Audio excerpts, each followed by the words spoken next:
रमेश जी हल्द्वानी से। राधे राधे। राधे राधे महाराज जी। गुरुदेव, हम जैसे अधम जनों के लिए ये निर्णय व विवेक आपकी कृपा व संकेत के बिना संभव नहीं है कि एक गृहस्थ ये विवेक कैसे धारण करे कि पारिवारिक व सामाजिक दायित्वों में से कौन से धर्म रूप से अनिवार्य हैं और किन कर्तव्यों को साधना में बाधक जानकर त्याग देना चाहिए। हाँ, सबसे पहली बात है, साधना में बाधक परिवार का पोषण या समाज की सेवा नहीं है। साधना में बाधक पाप आचरण है। जैसे आप गृहस्थ हैं, आपके अंदर काम वेदना है, तो आपकी पत्नी है, लेकिन वही काम वेदना किसी पर नारी के लिए ये बाधक हो गई, ये आपके लिए पाप नाशक हो गया। आप गृहस्थ हैं, आपको धन कमाना है, धर्म युक्त अपने कर्तव्य का पालन, किसान है, व्यापारी है, जो भी हैं, आप अपने धर्म का पालन करते हैं। सबको पता है ये बेईमानी है और ये धर्म है, सबको पता है कि अब मैं बेईमानी कर रहा हूँ, अब मैं धर्म कर रहा हूँ। तो धन कमाना है, हमें धन चाहिए, गृहस्थ है, लेकिन धर्म युक्त आचरण से, पापाचरण से नहीं।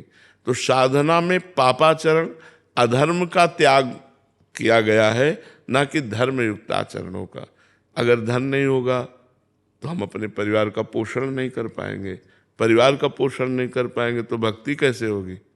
भाई, भजन के लिए भी तो हमारा कर्तव्य कर्म पूरा होना आवश्यक है।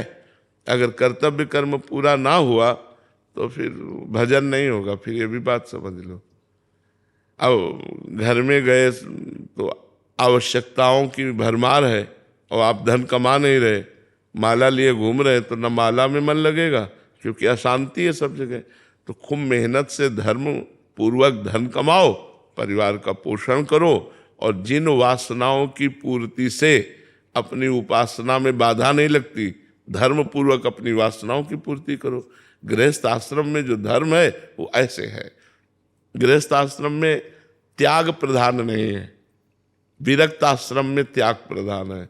गृहस्थ आश्रम में संग्रह प्रधान है, अन्न धन वस्तु आदि का संग्रह करना, परिवार का पोषण करना, भगवान का सुमिरन करना, धर्म पूर्वक विषयों का सेवन करना। ऐसा थोड़ी कि विषयों का त्याग है। अब मान लो आप गृहस्थ हो, अब आप सोचो कि मैं आजीवन ब्रह्मचर्य रहूंगा, तो ये निषेध है, ये नहीं सोचना है। विरक्त के लिए आजीवन ब्रह्मचर्य है, गृहस्थ के लिए समय समय पर पत्नी से सहवास करना धर्म है, वो अधर्म नहीं है। अब एकदम पशुवत आचरण करना तो नहीं। इसी तरह पूरे विषय को ले ले कि धर्म पूर्वक सेवन करना वो हमारे लिए विधि है और अधर्म का निषेध है, अधर्म का त्याग है, तो हमारा परमार्थ बन जाएगा। अब सामाजिक और पारिवारिक, तो प्रधानता पारिवारिक की देनी है, द्वितीय में समाज है। मान लो ये बीमार है और एक घर का व्यक्ति बीमार है, तो इनकी बीमारी के लिए अगर हमारी श्रद्धा है, हमारे पास 100 रुपया है तो हम दे देते हैं, लेकिन हमें ये देखना है कि जेब में 400 रुपया और होना चाहिए 100 देने के बाद, क्योंकि हमारे घर में भी बीमार है और भी व्यवस्था है। तो अपने परिवार की सुख सुविधा देखते हुए हम परमार्थ करें, दान पुण्य परोपकार अपने परिवार को दे। देहाती भाषा में कहते हैं उतना पैर पसारिए जितनी लंबी चादर हो।